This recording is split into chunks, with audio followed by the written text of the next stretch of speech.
It's now time for the adventures of Tiny Superman. I'm here, everybody! I'm here to fight the Ratsies and the oil barons! Let me at the Ratsies and the oil barons! Inman, stop playing around. Get back to reviewing comics. What? You want me to review comics? That's awesome, Mr. Sliker! Hi, I'm Jason Inman. I read comics. That's why in the week of March 12th, I read all the DC New 52 comics that were published in the world. I'm going to give each of these a buy it, borrow it from a friend, or a skip it rating. But before I get to that, don't forget to go to Majorspoilers.com, the comic website where I know that you love comic books, and we do too. Now enough of this really fast talking jibba jabba. Let's get on to some comic book reviews. Batgirl number 29. She fights vampires who slit their own throats. Plus, the main vampire from Josh Fialkov's I, Vampire shows up.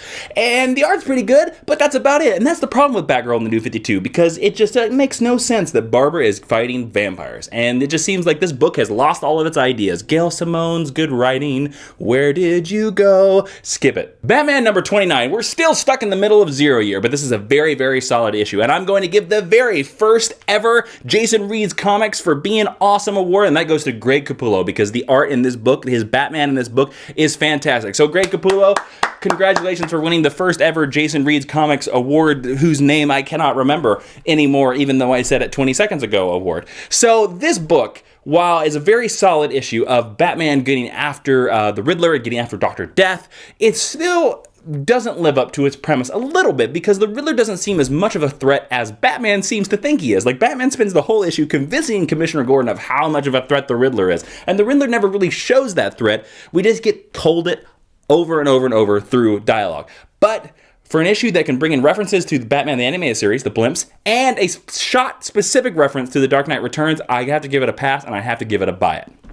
Constantine number 12. By focusing on the personal relationship between Constantine and Nick Necro, this Forever Evil tie-in actually becomes worth reading because it delves with the personal character. You get to see what makes each of them beat. We get to find out that Zatanna and Constantine and Nick Necro had a life bond together. And once you learn the stakes of that, all the other Forever Evil gobbledygook that we don't care about becomes more important, because we're connecting to it on a personal level. And you know what? Actually, this issue is a buy it. Green Lantern Corps number 29. You know how I had just said in the last review that Constantine was very personal connection, and that's why we were able to make sense of all the weird gobbledygook? Well, forget all that, because Green Lantern didn't follow my own advice. That's right, we're all out in space, we're on a space dock, we see John Stewart in a couple of pages, we see some other Green Lanterns, but we're all into this Durlin alien stuff. There's no Cantina band, there's no Wookiee, and there are no droids playing chess. So there's not even that going on for it. Or let's say people talking about metachlorians. So all this space opera stuff doesn't make any sense to us, and we get no reason to care about it because we have no anchor to take us through it. And that's why this issue is a big skip it. Justice League 3000 number 4. So we finally find out who the hell the Justice League 3000 are. No, they're not clones. They're humans who have had their DNA bonded with the DNA of the original Justice League. So the original Justice League's DNA overwrote their entire system, basically making the future Justice League killers, sort of, through a sense.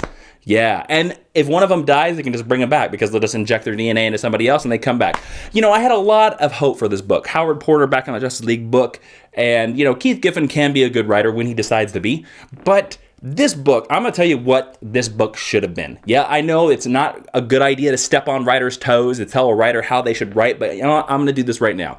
They set this book in the 30th century. What this book should have been is Justice League Legion, or Justice Legion. And it should have been a combination of the Legion of Superheroes, realizing that their Legion of Superheroes fell apart in the New 52, because it did, combining with analogs or successors of the Justice League. So get, you know, Cosmic Boy, get Lightning Lad, get Saturn Girl, but put them on a team with, how about a great times 20, however many, grandson of Bruce Wayne. Let's call him Thomas Wayne. Let's make it good.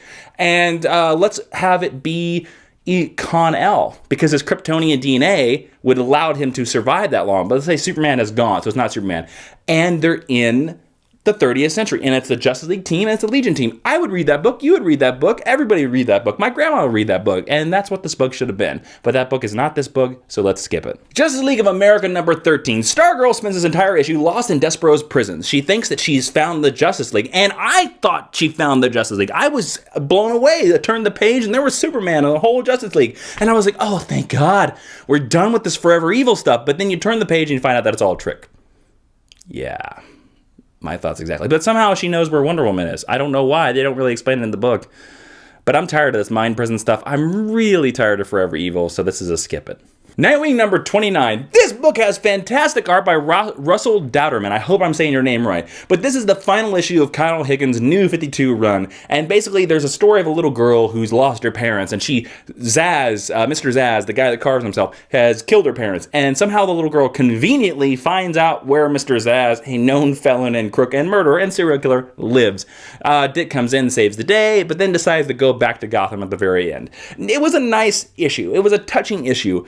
But the problem with it is the problem with the entire new Nightwing New 52 run. There was no reason to care for what Dick was doing ever. It just seemed very meh. It seemed very okay. It never had that energy or the purpose that like some of the old Nightwing stories. Like remember when Nightwing first went to Bloodhaven and how he had a purpose for figuring out who was the crime boss of Bloodhaven, and it drove his first like 40 issues. And it was good. It was good. It gave you a reason to get behind Dick and to root by his own. The entire run of it basically came off as, let's just publish Nightwing because we have this character and he's not Batman anymore, but let's put him in a title. And that's not what Nightwing can be. Nightwing can be so much more. He can be the greatest success of Batman, which was what he is, and that's why I love Nightwing. Still, this issue has great art, and it had a decent story, so I'm going to give it a borrow it from a friend. Superboy, number 29. The super convoluted origin of Superboy gets even more super convoluted in this issue, so you should just go ahead and super convolute yourself out of this issue and skip it. Superman, Wonder Woman number 6. After 5 issues, we are now leading to this. We now get to see where this title was going. Zod and Faora are trying to open the Phantom Zone to let everybody out of the Phantom Zone, including Doomsday. And Clark and Wonder Woman perfect the relationship and do everything they can to stop it. And what did they do? They blow up a nuclear power plant while they're inside it. And of course, Wonder Woman does the Han Solo. Superman says, I love you. And she goes, I know already. And then kaboom. And the end of the issue, you have no idea what happened. But you see Superman like a skeleton. And you see Wonder Woman wrapped up in his cape. So we left.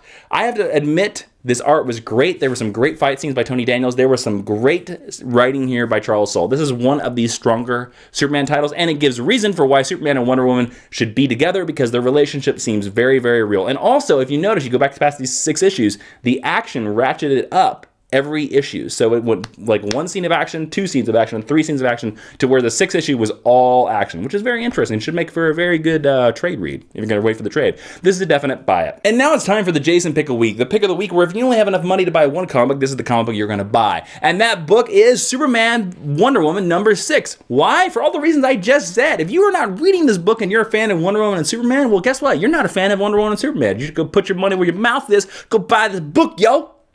And that's all the DC New 52 comics that were published for March 12th. As always, go to majorspoilers.com, the comic website. They know that you love comics, and we do too. Go listen to the podcast, Dueling Review. They also reviewed Nightwing number 29. You can find out if we agree. I also have a podcast. It's called Geek History Lesson. You can find it on iTunes. You can find it on Stitcher. You can listen, put it in your ear holes. Your ear holes will thank you. Your doctors will thank your ear holes for letting us educate you. Let me know in the comic books what comic books you're reading, what you think I should review next week, and whether you think my shirt was pretty this week. I internet love you all for watching this video. Please comment below and like the video because that really, really helps. And share and retweet it because we got to get our comic book love out there in the world. We also got to get the love of this shirt out there in the world. I internet love you all. I'm Jason Inman. Be seen, you.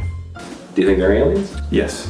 Do you think Superman has impure thoughts about his cousin, Supergirl? I've read the story where it basically said it. There was a story like in the 50s where he said on Krypton it's legal to marry the cousin, but you can't do it here on Earth. Hey, it's after the credits time, and that's where I stick my hand in front of people's faces that suddenly appeared after the credits. This is actually Victoria Robinson. Hi. She's the co-host of Geek History Lesson, the podcast that I was just telling you about, that if you're not subscribed to on Stitcher, you're fool, yo.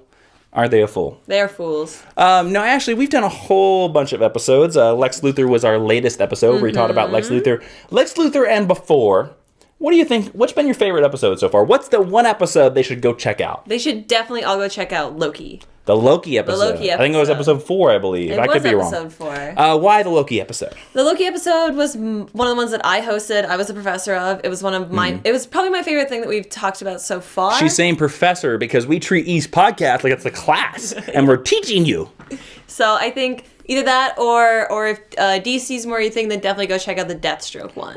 Now, we've been watching some stuff lately. I exposed you to Star Wars: The Clone Wars. You did. Which just came onto Netflix. Their last season exclusive on Netflix. And we've watched every episode except for the final one. Yep. Where we've been saving the final one. And what are your thoughts? You've watched the 5th season and now most of the last season. Yep. Now, you didn't get to see any of the previous seasons. Not yet. Because I'm tricksy like that. But what are your thoughts? What do you think about it? I dig Ahsoka a lot. Me too. And I think she's really important because I think she's one of the only really strong female characters that they have. Chewbacca? Maybe. I don't know. I don't think so, but I don't know. You can tell by the way he... That's a horrible Chewbacca impression. But I do an amazing Yoda. Yeah? Yeah. You want to bust that up for us? I once won the Major Spoilers Sound Like Yoda contest on majorspoilers.com. Major Spoilers. Before I ever did videos for them, I won that contest. And I did it over the phone. Oh, really? Yeah, I think I was like, sound like Yoda. I must. It's all... I did the laugh. Yes. You should be afraid. You will be. You will be. I prefer older Yoda. You sound like a horse when you laugh like Yoda. Clone Wars. Begun they have. I sound like horse. Yeah. That's how he laughs. It's also like how Scooby-Doo laughs, because Scooby-Doo goes...